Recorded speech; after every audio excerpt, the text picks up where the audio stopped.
Hello, everyone. Um, Welcome to TGIK. Um, at 1 o'clock now. Sorry about anyone who got an early notification that I'd gone live. I was just getting OBS set up, and I forgot that when you say start streaming, it kicks off YouTube immediately. Yeah, we've had a few weeks off. We've been talking that we might make TGIK more of a sort of a monthly occurrence rather than an every week occurrence because um, there's a lot of stuff going on in the world. And as exciting as Kubernetes is, there's a lot of other things that people have life going on. And so showing up every week, finding a new topic, and doing all of the production and post production and so forth. Starting to get it to be a little bit of a load. Hello. Looks like most of our folks right now are from Europe in one place or another, and we will be talking about. We will be talking about KubeCon EU shortly, among other things. So I'm going, so I'm hoping to see some of you there. If you didn't see any of the various communications from the CNCF, masks are still required. So we're going to, we're all going to see each other safely. This is going to be my first international flight in quite a while, so I'm a little nervous, but looking forward to it. So, for those of you who've forgotten how this works, usually we start with a little review of what's going on in the general Kubernetes ecosystem. And this week, we already talked about the KubeCon EU. If anyone has particular, days, here's this day zero thing that's really awesome, feel free to chime in there.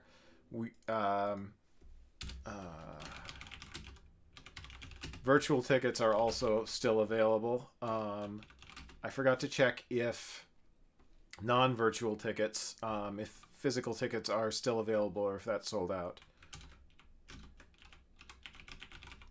Let me stick a link in there.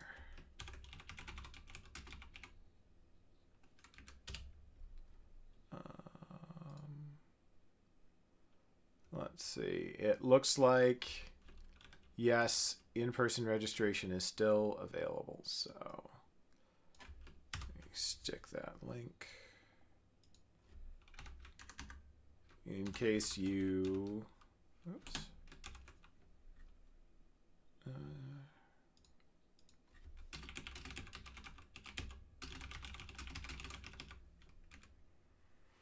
In case you're thinking of going, looking forward to seeing the folks who are there.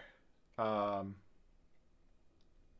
the Kubernetes release team, for those of you who haven't been keeping track,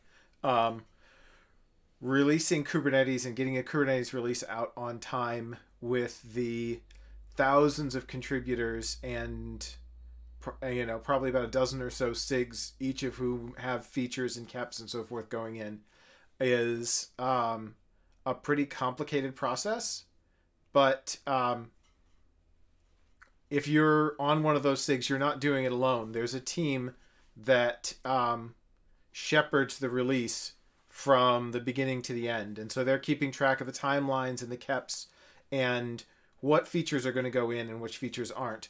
And the way that this works is there's an experienced team there, but they're always looking for new people to jump in, and you start with a shadow rotation. So you are following along, but you're not the person who's critically responsible for getting a certain feature done. And so you get to learn how all this stuff works and learn the ropes, and then after that's done, you get to, you're part of the release team, and you get to, work on a release and say, hey, look, I was one of the folks who shipped, 125 or 126 or wherever it is, but they are currently looking for volunteers. And so I don't have a link for that one either. If someone wants to put a link in, go for it. Otherwise, I'll slip one in afterwards. The big news that I saw in the larger Kate's ecosystem is that Istio has applied to join the CNCF. For those of you who weren't aware, Istio is a project that was initiated by IBM and Google to build a service mesh using Envoy as a substrate, and was announced several years ago. It's open source, but the trademark and other components have been owned by Google, and a year and a half or so ago, Google announced that they would be setting up a new foundation to hold those trademarks for reasons. But they have decided that those reasons didn't make as much sense as they thought, and instead Istio is going to join the CNCF and be a regular CNCF project, which hopefully will make it a little bit easier for groups that that liked the Istio idea but felt a little bit nervous that it wasn't in a neutral foundation and didn't feel like they could contribute, or that their needs might get ignored in the future, that they can now feel confident that that's going to be, that's going to work for them.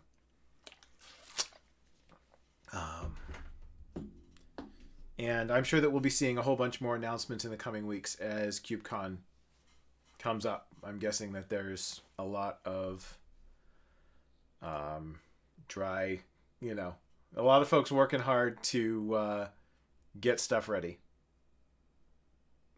And with that, let's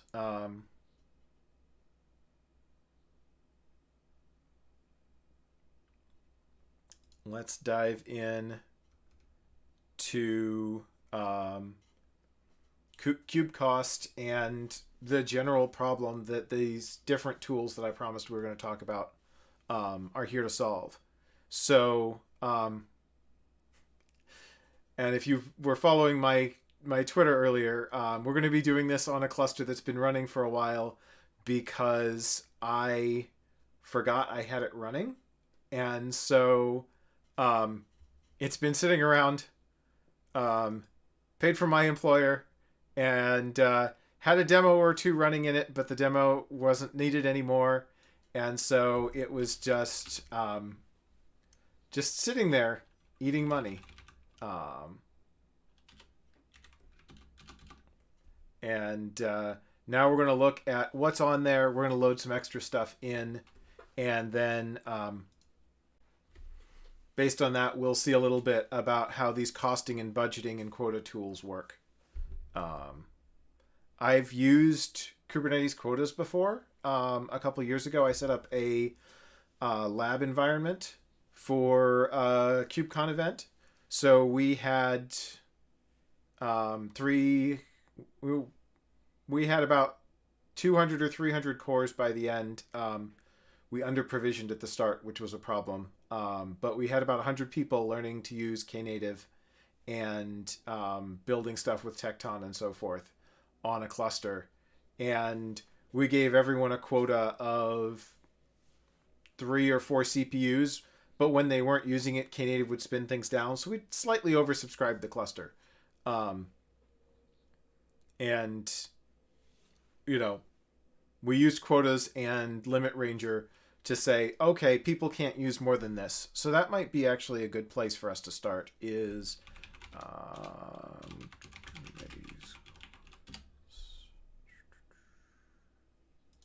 so Kubernetes has this mechanism called resource quotas. And the idea is basically that it lets you say, hey, this namespace isn't allowed to use more than a certain amount of resources.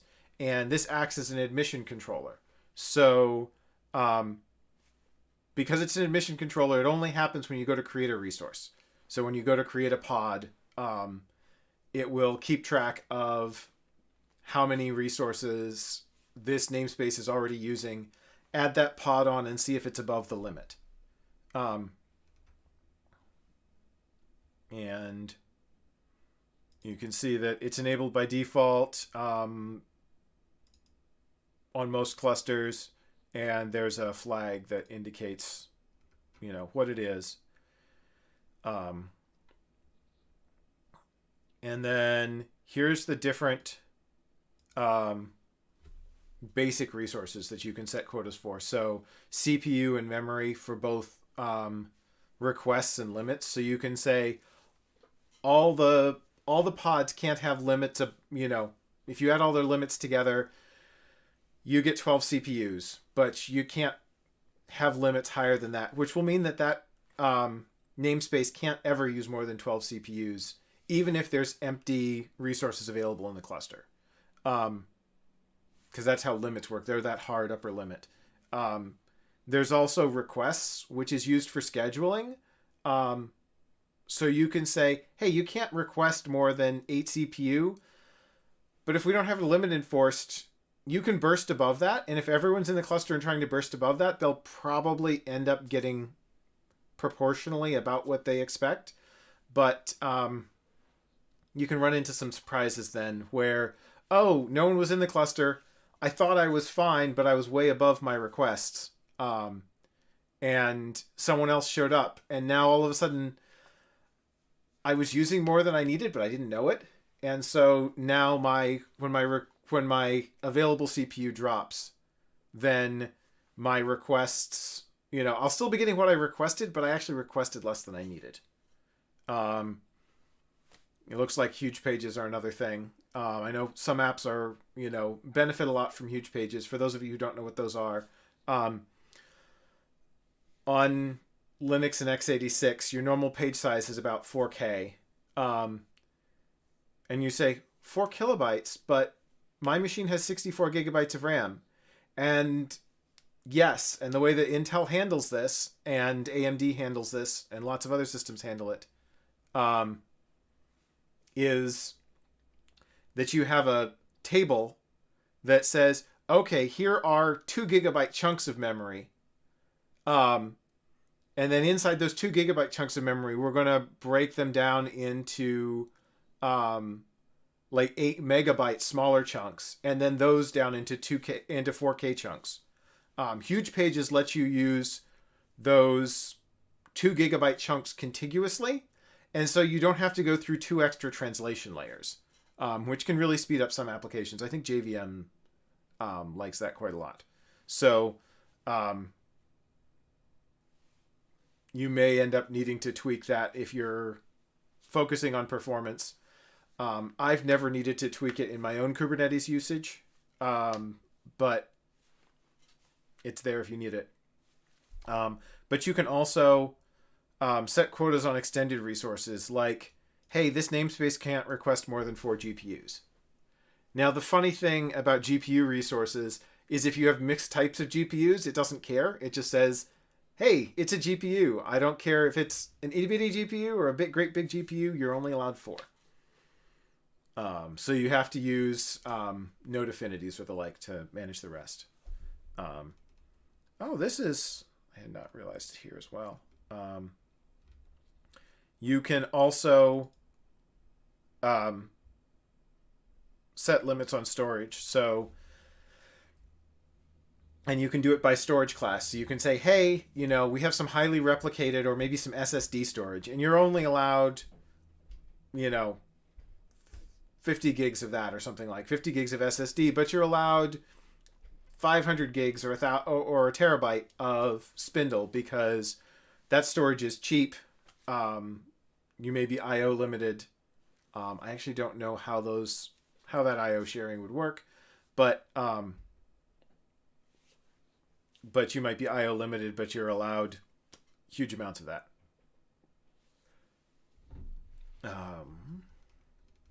And you can also have quotas for how many. So you can't just go and create, say, 5,000 config maps and use that for storage, which would be expensive on the cluster because each one of those config maps is a separate etcd object. So you can say, hey, you know, we're not going to let this namespace create more than 5 config maps. So let's get started just by testing that out. And let's use config maps to do it.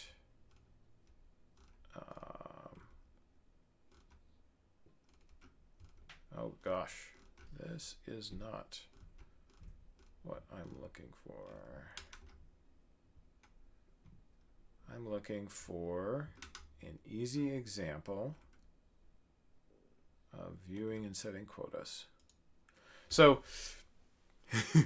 this is one of those things in the documentation that I always find interesting. Is there's a whole bunch of sort of conceptual information about here's the stuff it can do, and then there's a separate thing of I want to use this.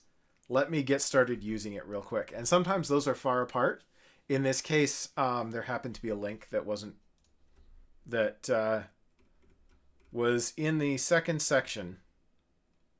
But there's a walk. Oh no, this walkthrough is a different thing. Let's see what this walkthrough is.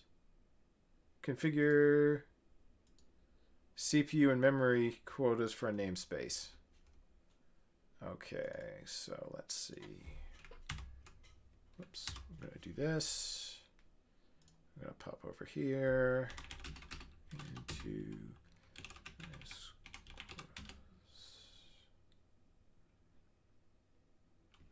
And yeah.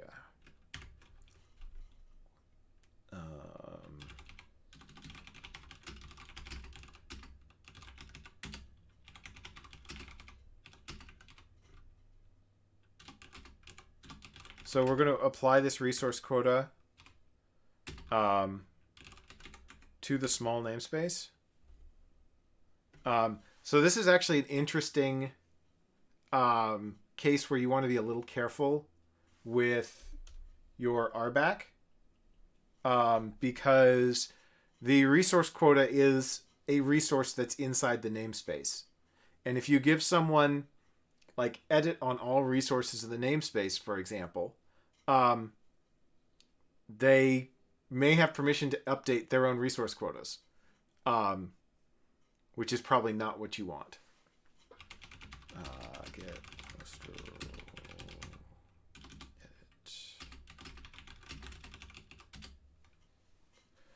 edit.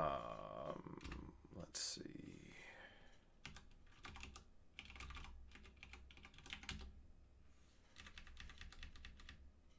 And so you can see here that here's a set of API groups, but we only have get, list, and watch for edit right here. So that's relatively safe for the edit role. And that's the only place where resource quotas show up. So it looks like by default, the edit role doesn't actually have edit on the resource quotas in that namespace. And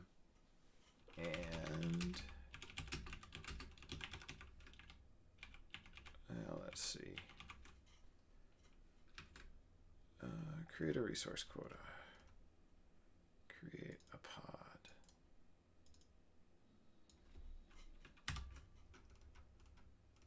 And so I'm actually going to do something slightly different here. I'm going to create a deployment.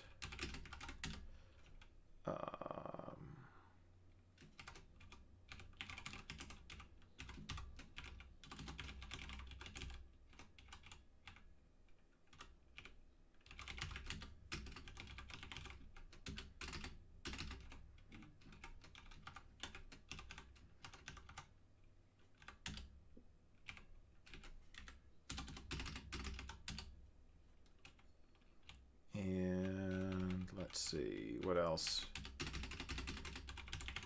Metadata. Labels. Demo. Selector.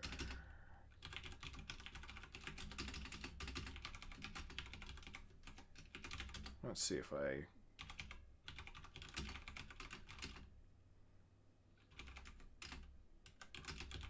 see if I remember how to do that correctly. No.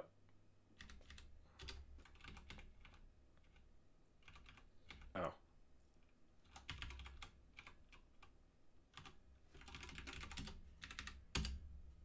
Okay, so we've created a deployment.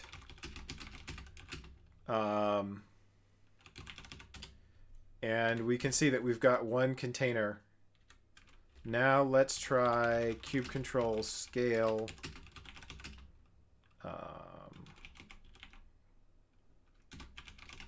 Deployment. Quota mem CPU demo. Replicas 5.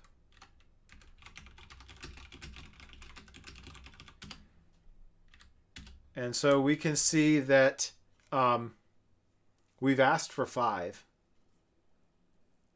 But we only get 1 because we don't have quota for more than 1 with the resource requests. And let's see. So if we look at the conditions on this deployment, we can see that it has a replica failure. Wow, that's hard to read. But it has a replica failure error because creating a second pod exceeds the requests available. So since we want to look at resource usage and stuff later, let's expand this resource quota so we've got enough space. Quota. Small. What did we call this thing?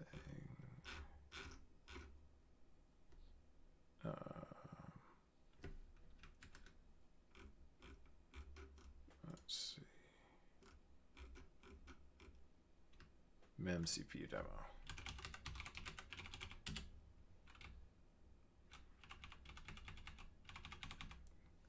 So you can see here as well, actually, here's an example of Kubernetes model working for counting. So in the spec, it's reporting what, you're saying these are the hard limits that I want.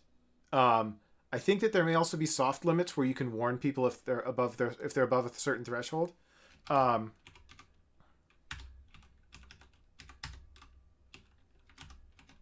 But you can see that in the status, it repeats back the quota that it's currently enforcing and also reports the usage that it's calculated because it can be hard to figure out.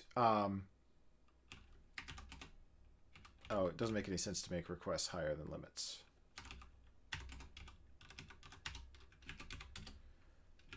It can be hard to figure out what the controller's thinking, but if you echo it back into status, then there's a place where the controller can show what it's thinking and also can kind of pick up what the current state of the world is.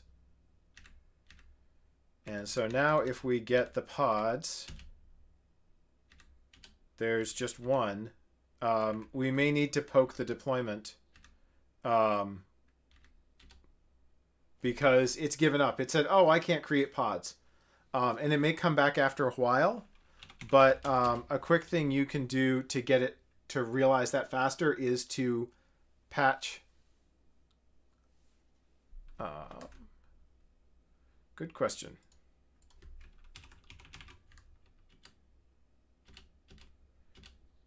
It looks like maybe there's only hard quotas. Someone was asking if there were soft quotas too. And it looks like there's no soft quotas at the moment. If that's a useful feature for you to be able to warn people before they hit their limits, a KEP would probably be the right place to propose it.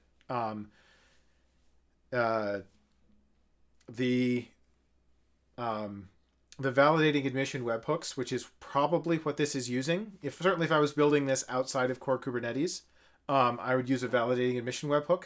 And they do now have the ability to provide warnings as well as errors. So you can say, hey, I accepted this, but you should know, hey, you asked me to install a resource quota and it's less than your current usage. You might want to know that all this current stuff is going to keep running. Oh.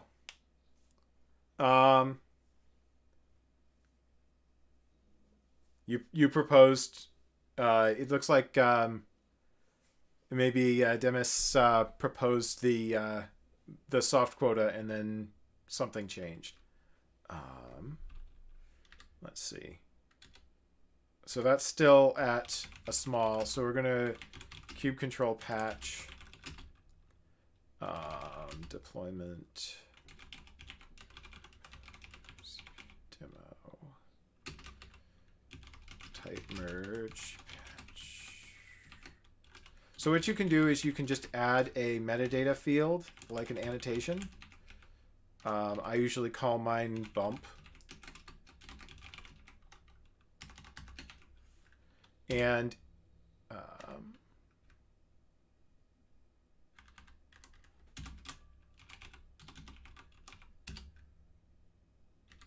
why is this? I had the name wrong. That's what happens when I type it out. But by changing the annotation, I've changed the data in Kubernetes, and so the controller is going to have been watching that and said, hey, there's an object update, and so it'll get to it faster. Otherwise, when it's retrying something like this, it will just do a back off, and maybe it'll visit again in 10 minutes. Maybe it'll be 2 hours. If you're managing everything where eventually it needs to be in the right place, then that's great. If you're hoping that right away, you fix something and you'll see a result, sometimes you need to go and patch the resource with some sort of no-op operation to make it clear that it needs to go and change things. So that's a little trick for you all. So the question that was being asked next was, how do I find the right limits for the resource quota? And this is where this Goldilocks tool that I just heard about recently, although it's been around for a couple of years apparently,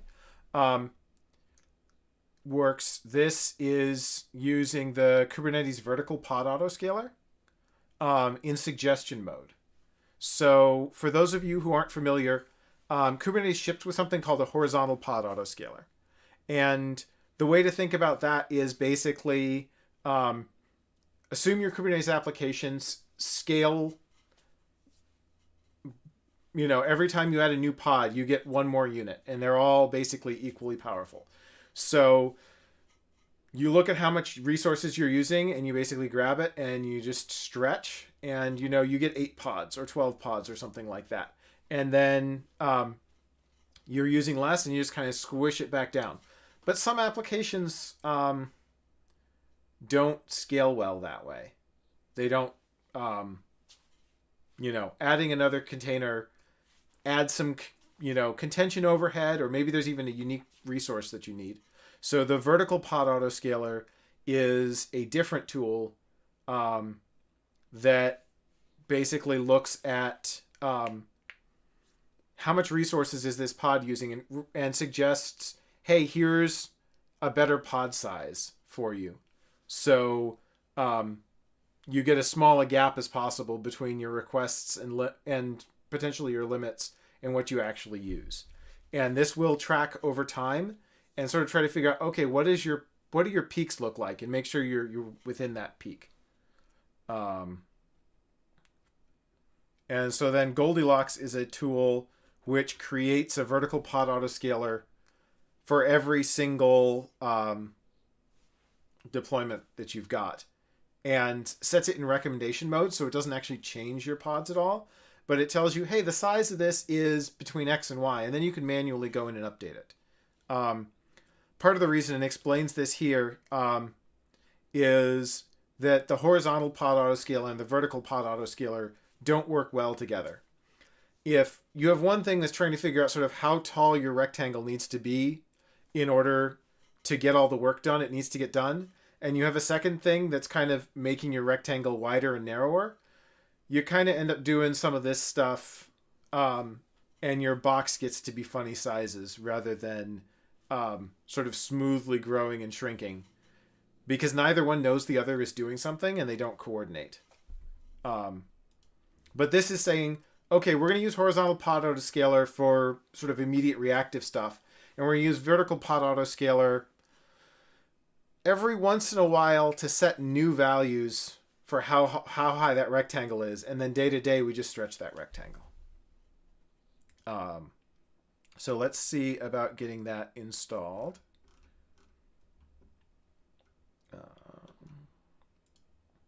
Let's see.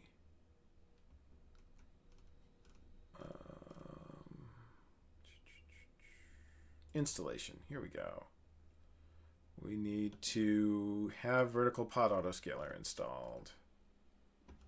So vertical pod autoscaler is not installed by default. This is one of these additional things, which is part of what's so exciting about Kubernetes, is that it's extensible enough that you can add a new autoscaler to it without needing to do work in the Kubernetes core.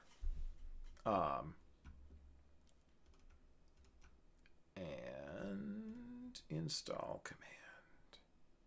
Oh, that's exciting. To install, download the source code.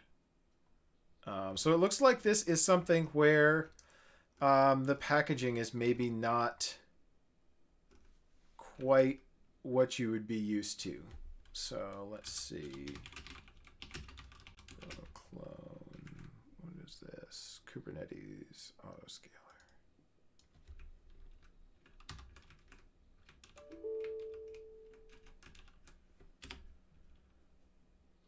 Okay, so yeah, it looks like we're going to clone this. We're going to see what tools are needed to install VPA. And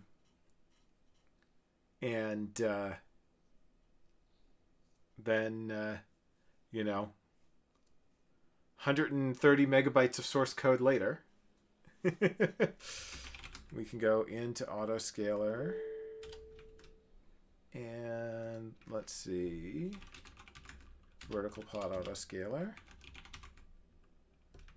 And this is under hack, of course. VPA up.sh.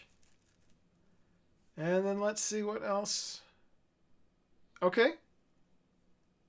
Let's see what that script actually did now that we've done it. It calls VPA process YAMLs with a create argument. YAMLs. Let's see. And then let's see.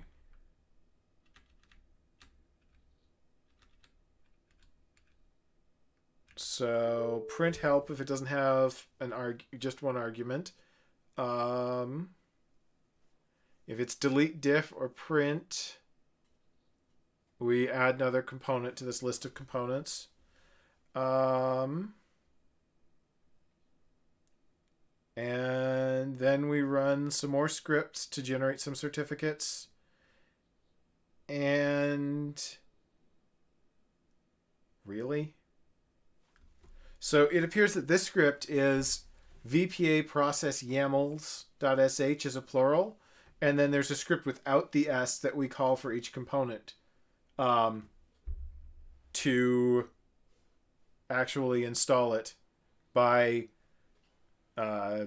processing the YAML and piping it to kubecontrol. Unless we say print.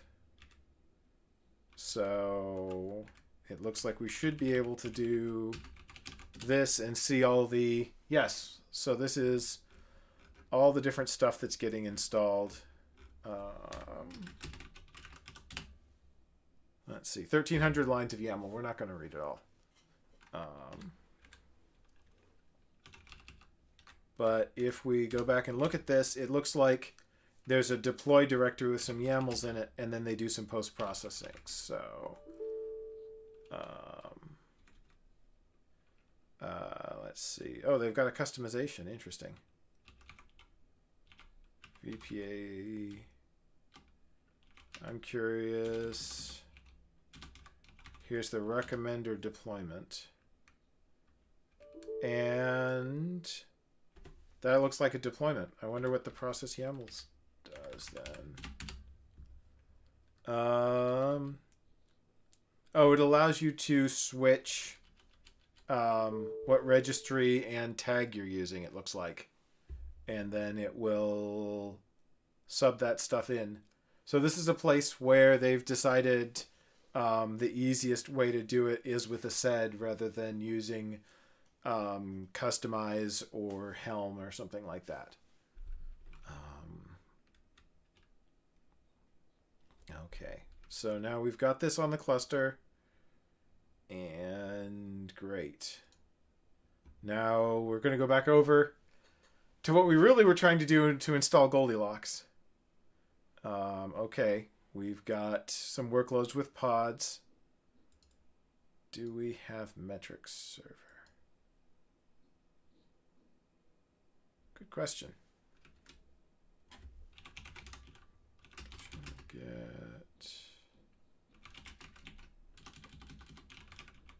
deployed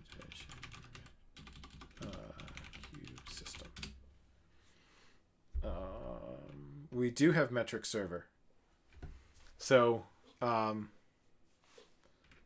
it would be nice if the documentation linked to how you get a metric server if you don't have one. But metric server is used by Kubernetes for the HPA as well as the VPA to keep stats on the hosts in the cluster, so that you know how many resources the pods are using, and then when you go to horizontally or vertically pod auto scale, you have some measure of how much is being used that you can use to sort of threshold things. And they've built their own here because yes, you could use Prometheus. Yes, you could use Datadog. Yes, you could use Google Stack Driver or New Relic. Or the fact that there are 50 choices meant that they felt like they needed to create another choice because no one would like one of the choices that they picked. But it's sort of a small limited thing. So it's just for collecting pod usage metrics rather than more general, like, okay, how many requests am I handling and how many errors am I serving and all of that sort of thing. So you can see that this is what metric server is intended for, the horizontal and vertical auto scaling in the cluster. Don't use it for anything else, basically.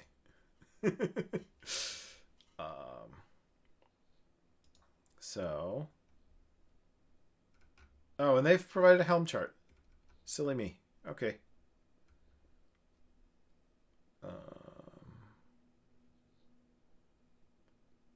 So, and they say, hey, by the way, you don't actually need the update or admission webhook.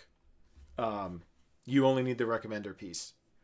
The way that VPA works is it's keeping statistics on each pod in the cluster under some grouping where it can recognize deployments and so forth, and keeping that history.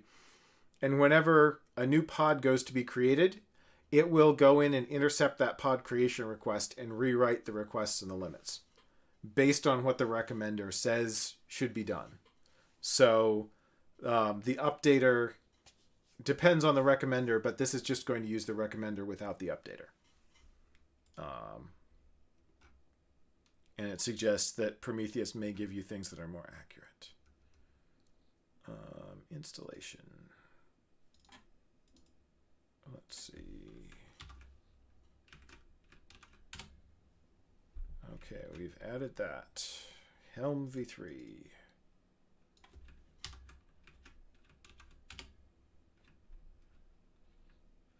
And now let's see. Oop.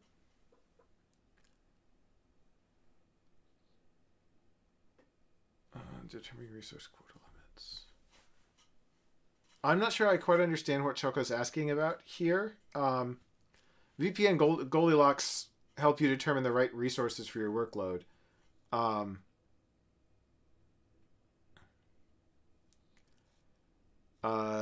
You should probably be setting resource quotas based on something like a budget or a resource forecast rather than just the current amounts of resource usage in the cluster. So you should say, hey, the cluster is size X. We're willing to use up to size Y for this application. And then you should set the resource quota based on that. And it's fine if applications are if a namespace is below its resource quota. Were I running a cluster, I would track sort of the aggregate resource usage to figure out when it was time to resize the cluster, and then use the quotas for individual teams to track them against their projected resource usage. And if their projected resource usage, suggests that I'm going to need new hardware in a month, if it's a physical hardware cluster, then, I better start ordering that hardware now. I can also track, oh, hey, everyone said that they were going to need altogether, 300 cores and 2 terabytes of RAM at this time. They're actually under that or over that. And then I can use that to sort of adjust that when do I need to resize the cluster question.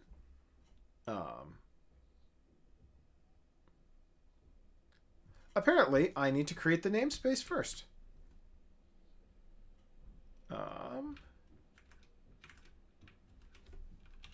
Kubecontrol create NS Goldilocks.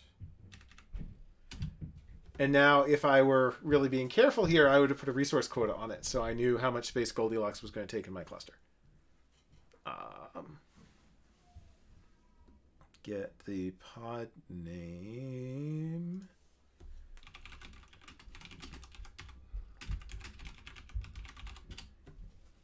So it looks like there's a dashboard, and they're suggesting that you find the pod that is hosting the dashboard to port forward it. But instead, I'm going to realize that this is a Linux shell, and I need a Windows shell. And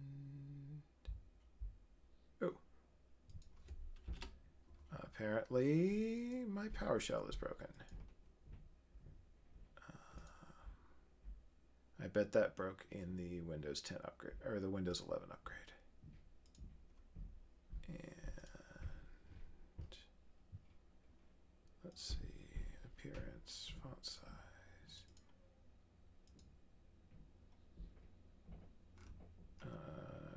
Transparency up to 100%. Okay. Here we go.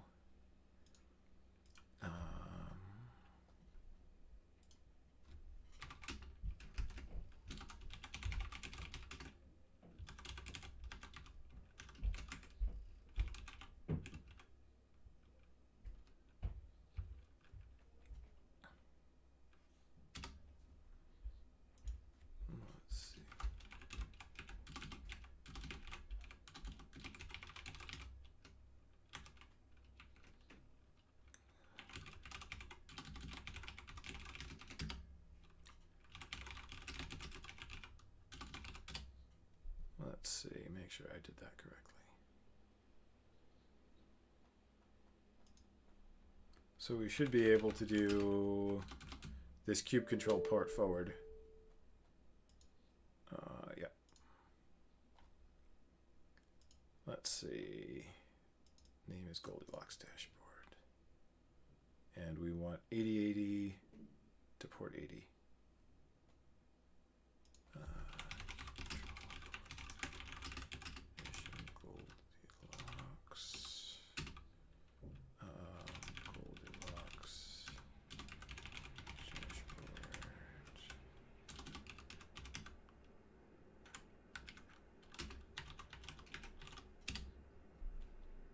Okay, we've got our port forward going.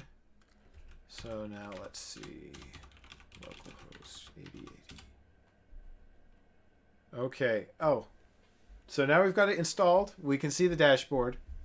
But let's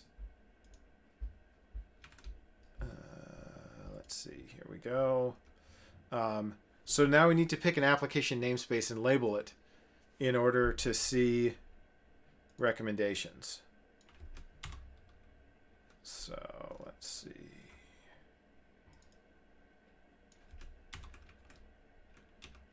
We'll do that. And we'll do that. So we've labeled the small namespace and the Goldilocks namespace. And let's see. So in Goldilocks, we've got a controller and a dashboard pod, or deployment, and they don't have any recommendations yet. Probably because stuff just started running. Git PPA.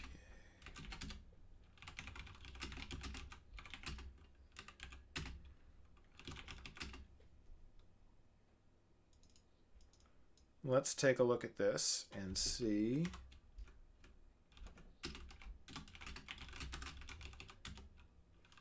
So here's a vertical pod autoscaler, and it says, hey, I'm targeting this deployment. Don't do any updates. And it's providing a recommendation. And right now it looks like it's recommending not much CPU and memory, but you can see the upper bound is still fairly high.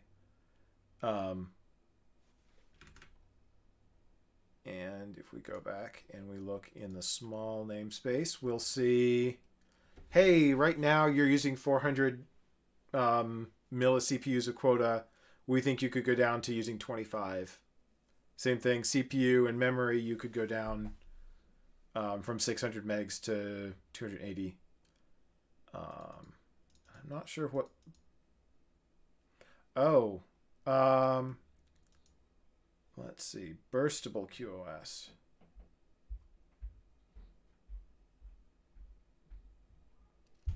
So this is different Kubernetes resource classes for requests.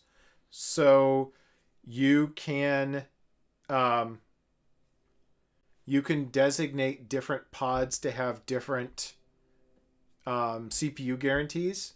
So if you set a pod to have a request and a limit that are equal, then you're basically saying, hey, I'm going to guarantee that this gets all the resources it needs and it's not going to use any extra. You can also say, hey, this is burstable, and you can set the limits higher than the requests. And if you do that, you'll get your requests, but you may get more than that. And your quality may vary. Your quality of service may vary depending on who your neighbors are. And it actually gives you a nice little YAML that you can copy and say, hey, use these settings. And it looks like it would actually suggest increasing the amount of memory we would burst to. It kind of looks like this is a multiplied by 5 recommendation here, but the CPU is higher than that, so I'm not quite sure where those details come from. But it looks like we can look at the details for all namespaces, maybe.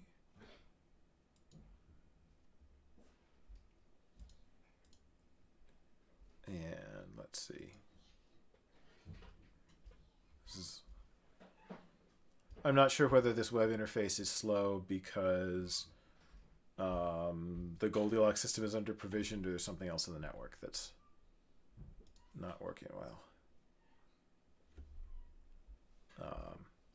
But yeah, it looks like we could just go and copy paste the recommendations for the small cluster, for example, for the small deployment.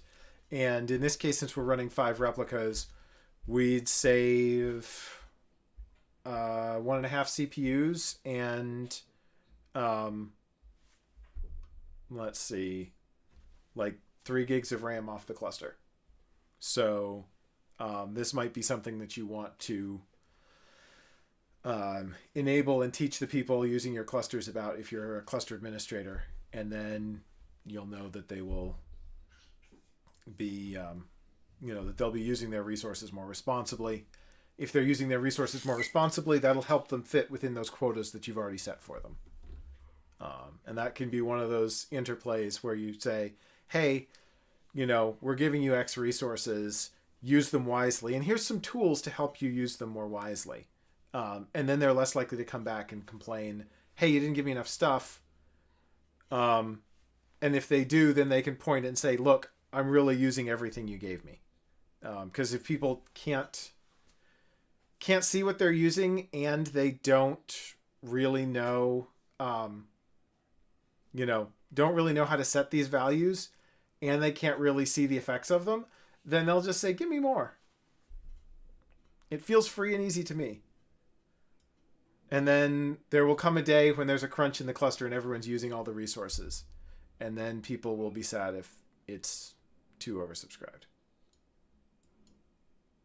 So that is Goldilocks. And we've been doing Goldilocks first because... error creating error stream. Well, we're done with that for right now. Hi there. As you might or might not be able to see, we have a little visitor here. My daughter is home from kindergarten. Now we are going to take a look at KubeCost. So KubeCost is a different tool with sort of a different attitude towards this. So rather than trying to limit how much someone can use of your Kubernetes cluster, it tells you how much it's costing you to run the cluster and how much individual namespaces share of that cost is. So you can go back to people and say, hey, our cluster overall costs $2,000 a month to run. You're using half the cluster. We need $1,000 of budget transfer, basically. And then people can say, oh, okay, here you go. Here's my budget. Or they can say, gosh, we didn't know we were using that much. How can we reduce our usage? And KubeCost will give you some answers on that. So it can break things down by deployment service, namespace label, and so forth. And it looks like it will even work across multiple clusters. If you look at the pricing, you'll see that for one cluster, you can use it free, and then for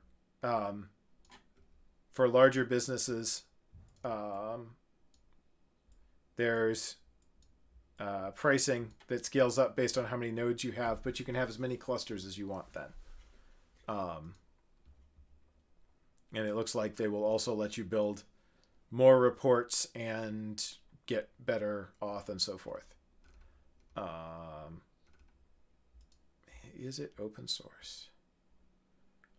So this is kind of funny.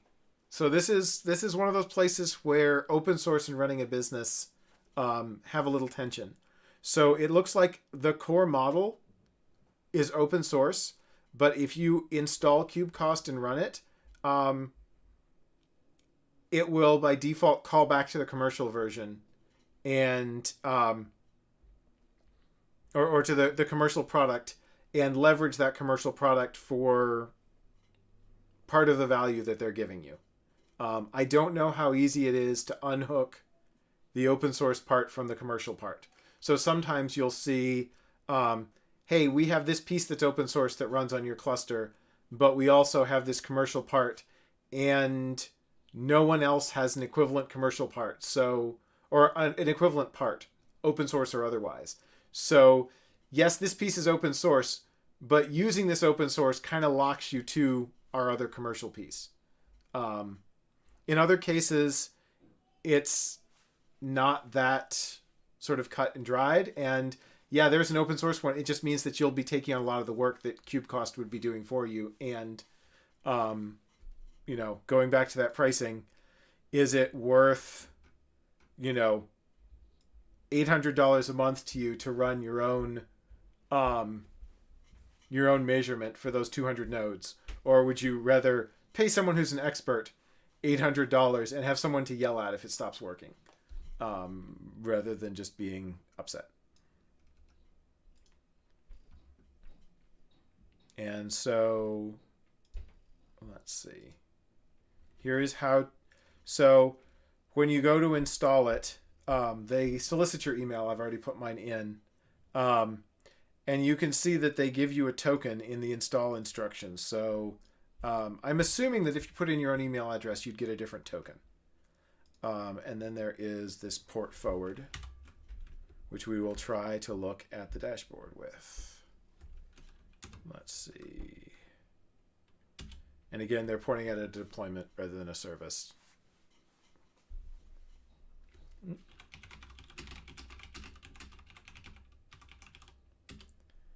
And it looks like the cost analyzer and the Prometheus server are both pending. Describe.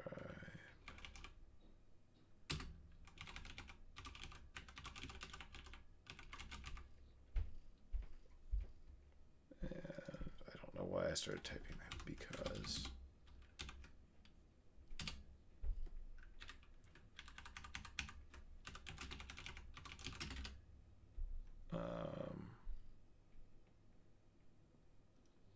it looks like this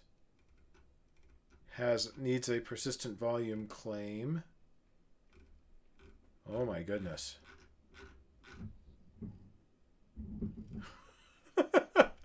Helm values. Okay.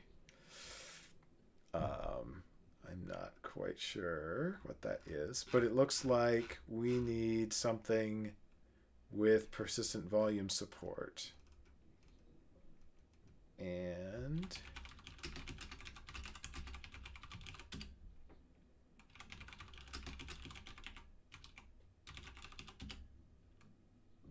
so it looks like we currently have no storage classes in this cluster.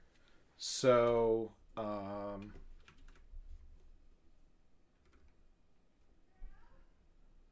let me see if I can figure out how to get a storage class real quick. This is running Tanzu Community Edition on AWS, so I might just end up needing to create a new cluster. I'm going to get started on that in the meantime, because that might be faster.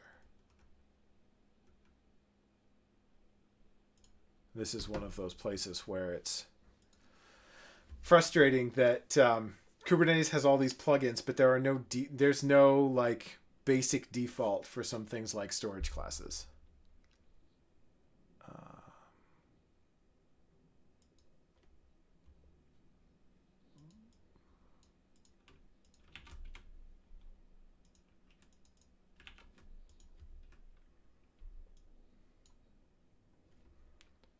Okay, let's see.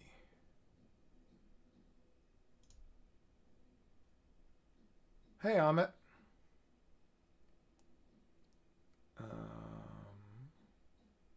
Oh, good question. Let's see. I just did this Helm install. Let's take a look and see what values are available.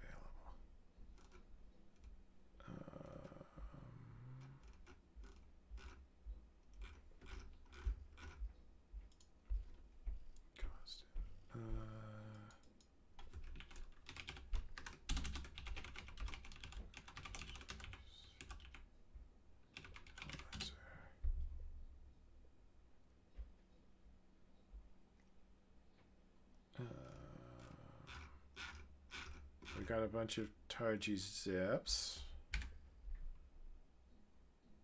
This. Well, it looks like they have been releasing regularly, but let's see if we can figure out where they've got their Helm charts. Here we go. Here's the cost analyzer Helm chart.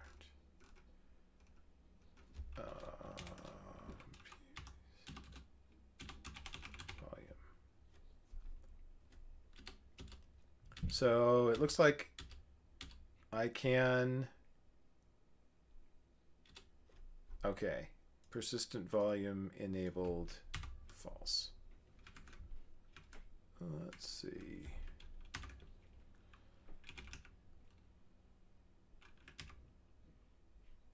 Oh, this is the wrong window.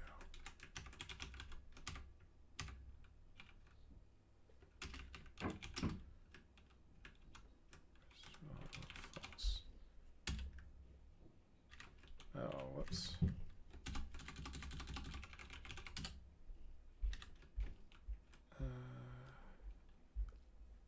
I forget the command to reset the values.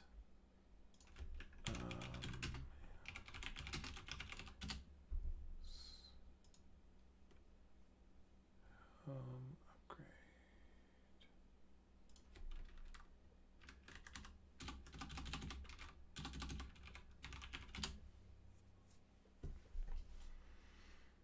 Okay, there we go.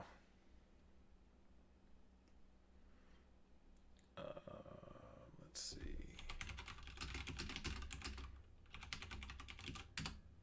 Let's see. Okay, there. Now we've got. Oh, Prometheus is still not running because there's a second setting we need to set.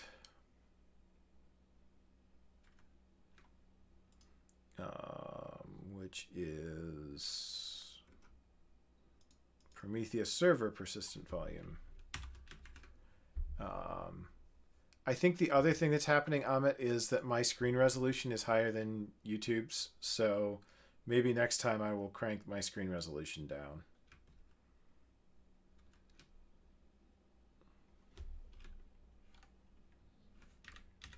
Let's see.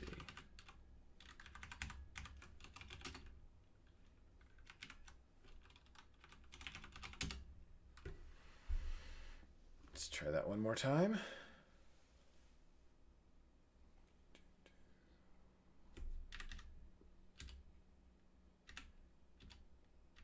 Okay, looks like things are starting up.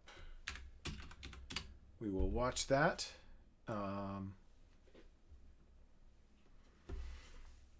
Okay, so it looks like the cost analyzer is running but isn't ready yet. So it's probably waiting on the Prometheus server.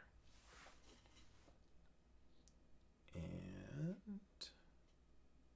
we can always try that port forward again anyway.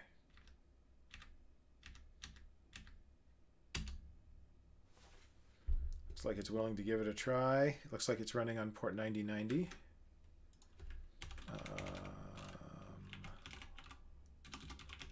Localhost. Okay, let's see. Could not connect to KubeCost. At least it knows that. And let's see. Okay, it looks like the cost analyzer and the Prometheus server are both running. Let's see. Maybe that's a little more readable. Let's see.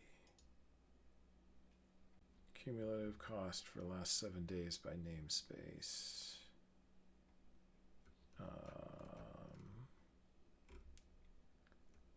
So I think this is still... I had installed this before, but I hadn't checked to see that all the pods were running. So I suspect it's still collecting information.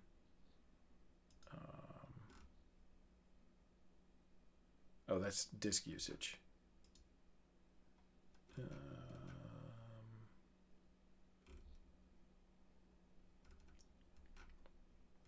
So this is suggesting that I could change the size of my node so that I'm using less space. It looks like container requests aren't costing me much, but if I reduced my nodes, then I'd have less usage, and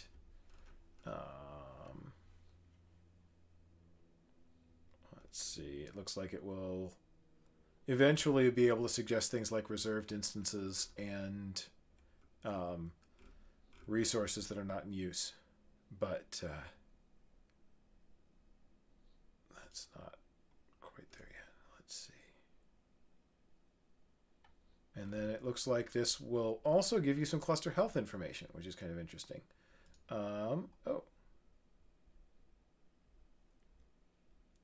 it looks like, so I'm running Tanzu Community Edition, and this installs Pinniped, which is a external system to basically set up OIDC or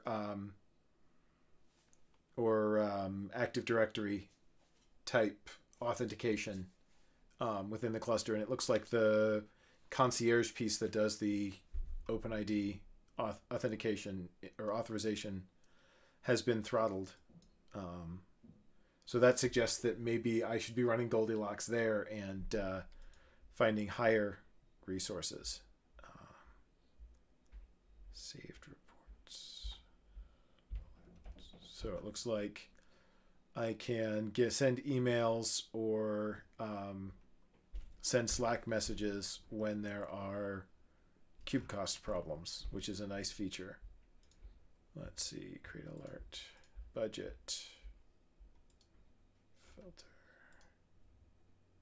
total cost rising, and then the same thing.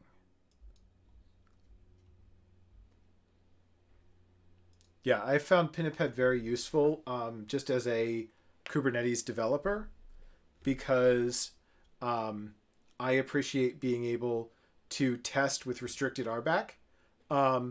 And the two ways I know of doing this are either to create a service account and then steal its token and use that as my auth token, which always feels a little bit dirty to be stealing a service account's credentials, or to set up Pinniped and say, okay, here's an additional user.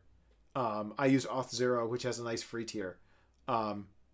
So, look, please authorize this email account, and then I'll log in through Pinniped, and I'll have the restricted permissions, and I'll also have the static admin auth token for managing the cluster. And then I can check and see, does stuff work with restricted permissions? Can I deploy software? Can I, debug this thing? Can I look at logs and so forth in the way that I'd expect?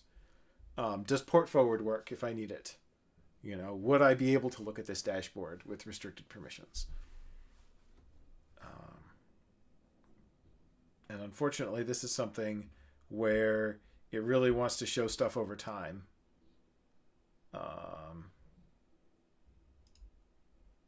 Let's see. If we reload this, does it have the same alerts? Expected cube state metrics version found. A pricing source is unavailable. Let's see. Service address, Grafana address, team department. Oh, nice. So you can set labels to say who the owner of something is. Similarly, what the team is, what department they're in, and so forth. And these are configurable. So if you already have a schema for tracking these things and the owner is something else, like, owner ID, for example, you could just change this to say owner ID, and then it would pick up on those labels instead.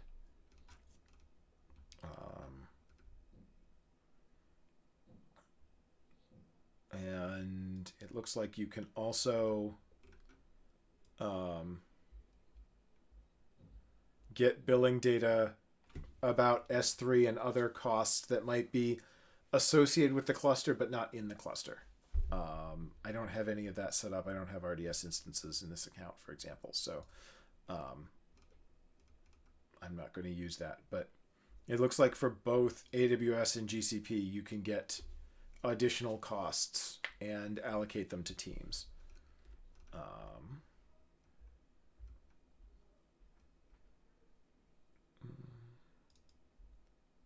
Oh, this is nice. So there's a section here on sharing tenancy costs. So every time you start up a Kubernetes cluster, there's certain costs to just having a cluster. Like you've got Kube API server and Kube DNS and so forth. And it looks like you can choose whether to split those costs out among everyone using the cluster or to keep it back. So if you were an IT department that's really trying to encourage people onto Kubernetes, you might say, hey, for the next year, we're going to leave off sharing this tenancy costs.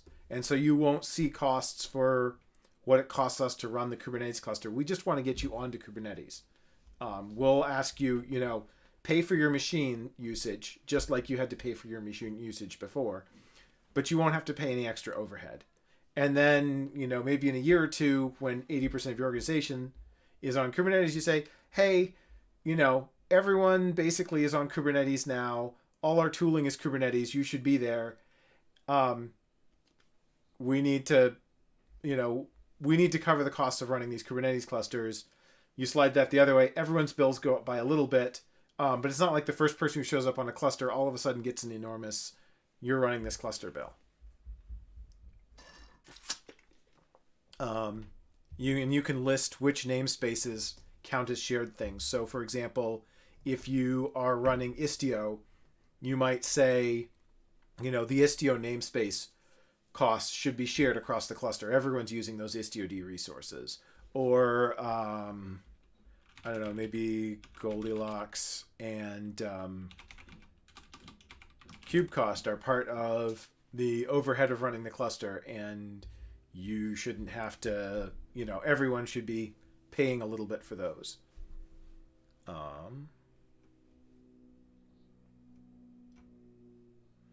It looks like you can also do it with labels and values, which is interesting. I wonder if there's a way to restrict that to only certain namespaces. Because otherwise you could say, hey, everyone should be paying for my thing, and just put the right label on it. And it looks like you can also charge people for the idle resources in the cluster. If you were trying to say, hey, all the other departments have to pay for this resource usage. We've got no budget for it. Then you could say, hey, all that idle space, somebody's got to be paying for it. On the other hand, you may not, you may say, hey, that extra idle capacity is overhead. And it looks like you can actually choose your own. Thank you. You can choose your own pricing for CPU and RAM and so forth. If you're running on premise, for example, so you can report, hey, for a month it costs me $30 to run a CPU, and $2.50 for each gig of RAM. And you could say we don't do spots, so you can set that to the same thing. And let's see.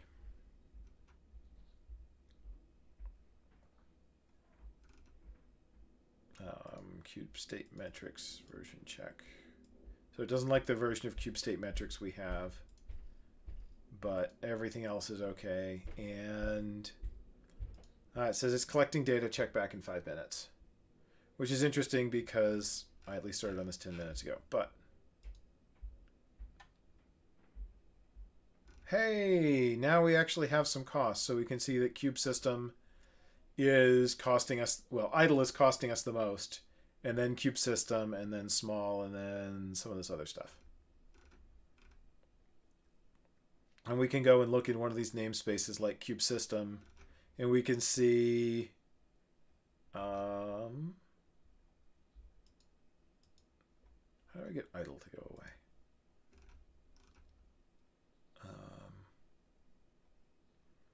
We've got all these different things, and right now they're not costing us any. They don't have enough information. The Entrea agent, I guess, has a little bit of cost, but it looks like it's a half a cent worth collected. And look, we can aggregate it by a bunch of different stuff, including aggregating it by node instead. And so we can see that each of these nodes is generating a certain amount of cost, and then idle is generating the most cost. And I'm kind of curious what idle is now, and if it shows up for any of these other components. Let's see. If we look at small, does this have... Oh, this looks a little different. than Cube System. Maybe it's because there's only one deployment in there. But it shows us our cost and a cost efficiency, which I'm guessing is actually similar to what Goldilocks is telling us, that we could be asking for and using a lot less resources. And we can see that most of our cost is CPU right now.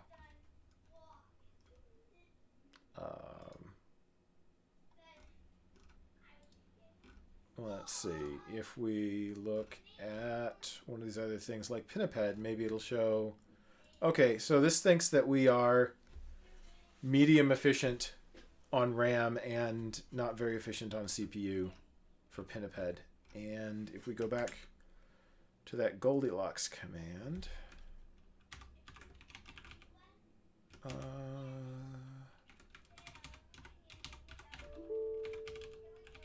Pinniped system. I think that was Pinniped supervisor.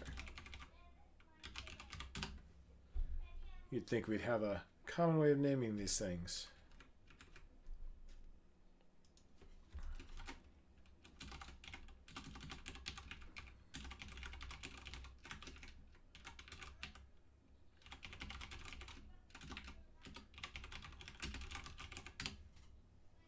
I just like to use kube control version to check that I can actually connect to the cluster, because it will tell you the server version number. Sometimes I also use list nodes, which will give me a hint if I've connected to the wrong cluster.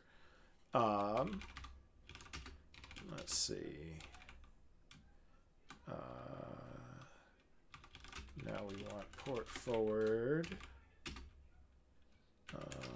Goldilocks. Goldilocks dashboard 8080 to 80. And so now we should get recommendations since I've done that labeling. Whoops.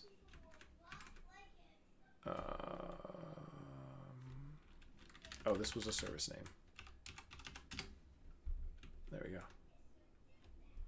And so now we can look at Pinniped Supervisor from the Goldilocks point of view and compare that with the KubeCost point of view. And so it looks like this would recommend reducing the CPU and actually increasing the memory requests and limits for these pods. And over here it says our RAM efficiency is something like 9%. So they seem to be producing slightly different suggestions there.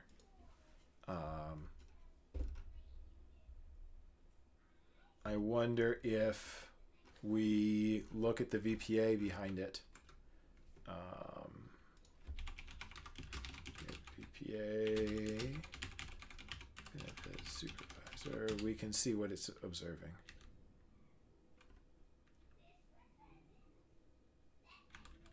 Wait.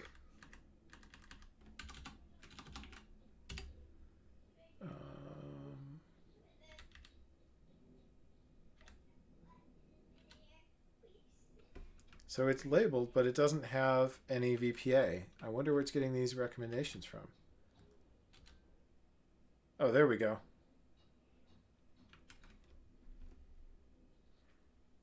I wonder why it didn't have anything, why it came up with things before but didn't have the VPA.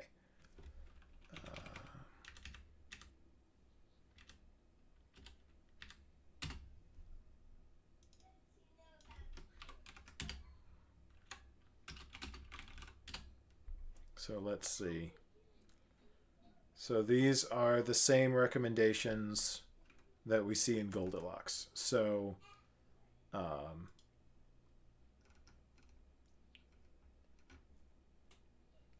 looks like it's recommending more RAM and less CPU right now.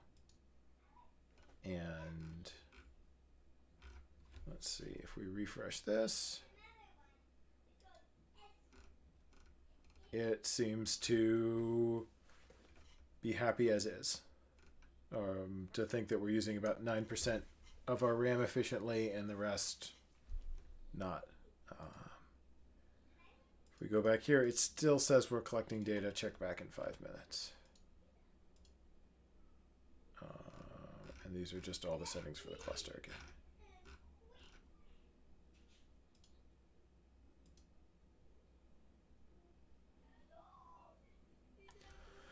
So, quotas and budgets.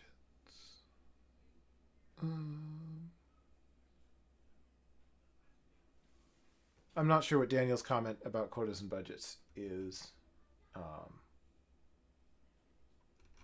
Kind of what ran off the bottom of the screen over here.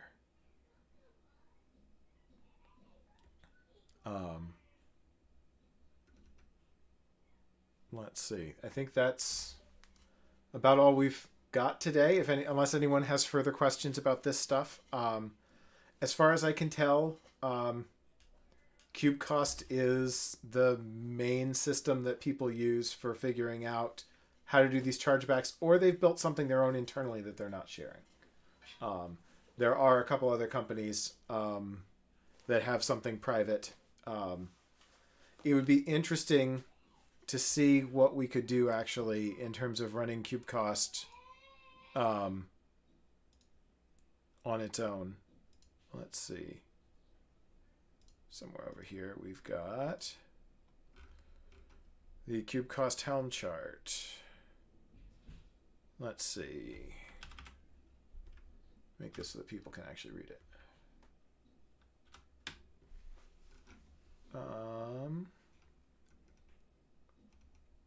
So you can enable and disable Prometheus. Oh, you can use an existing Prometheus instead.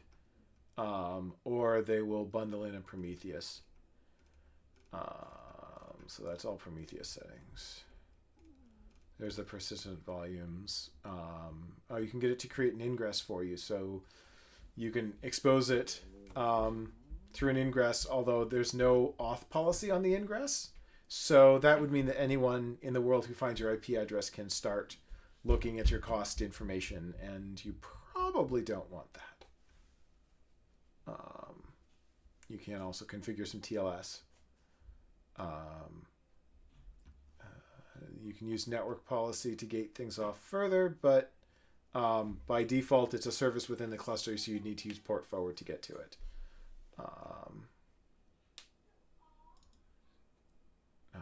Pod monitor for the network cost daemon set. Oh. It looks like they have a separate thing where you can turn on tracking network costs that's not on by default.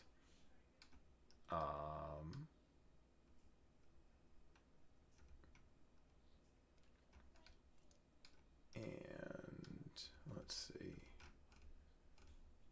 Grafana resources. Creating a service account. So what they don't have documented here is this KubeCost token. Which, interestingly, they have a static token here, which was different than the token that I got when I installed.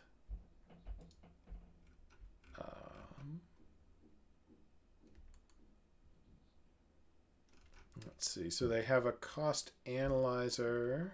Oop. We don't want just Helm. See all their repositories. So they have a cost model, and a cost analyzer seem to be the, and then Prometheus seem to be the key. Control.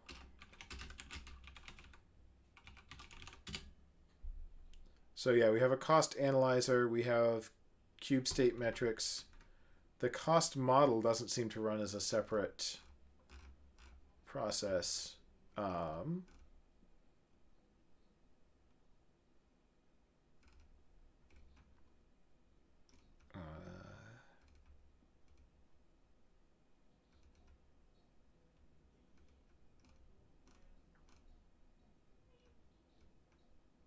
So let's see, these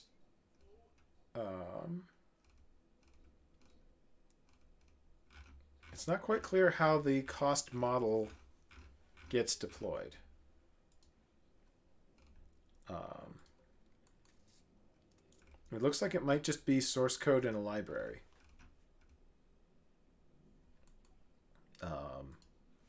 And then cost analyzer is a bunch of targy zips,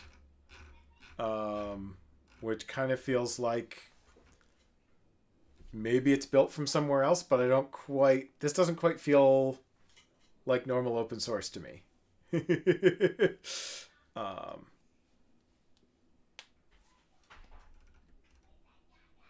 it's tying in with a bunch of open source stuff, but it feels like the core cost thing is maybe not entirely open. They do have an API for the cost data model. And then some APIs that they claim are not open source.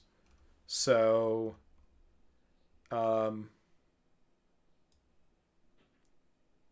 it looks like getting the allocations of cost is done through their internal ETL pipeline. And so you can't necessarily get that without shipping your data up to KubeCost and having them analyze it. And it looks like aggregated cost model is an older version of allocation. And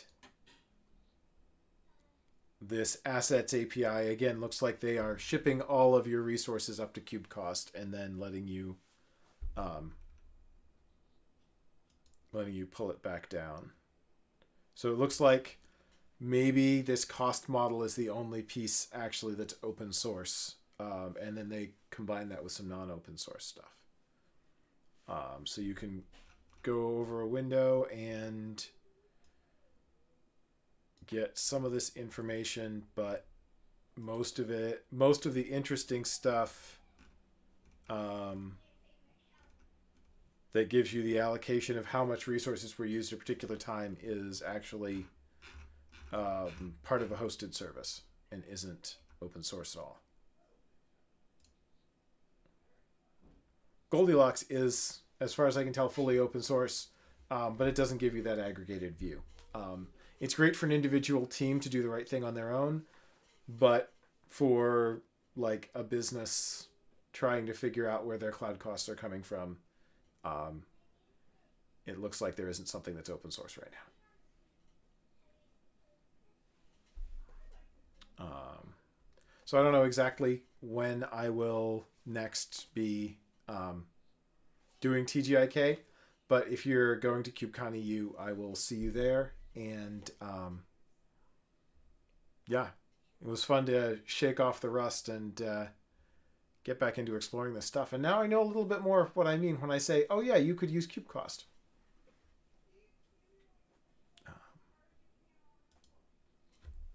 See you all in a couple weeks. And I think Joe's going to make an announcement about what our upcoming schedule looks like. I don't know if we're going to do anything at KubeCon EU or not, TGIK wise. I'm probably not going to have much of my gear there, so you'll probably have to be someone Europe local bringing, stuff to do a broadcast. See you all later.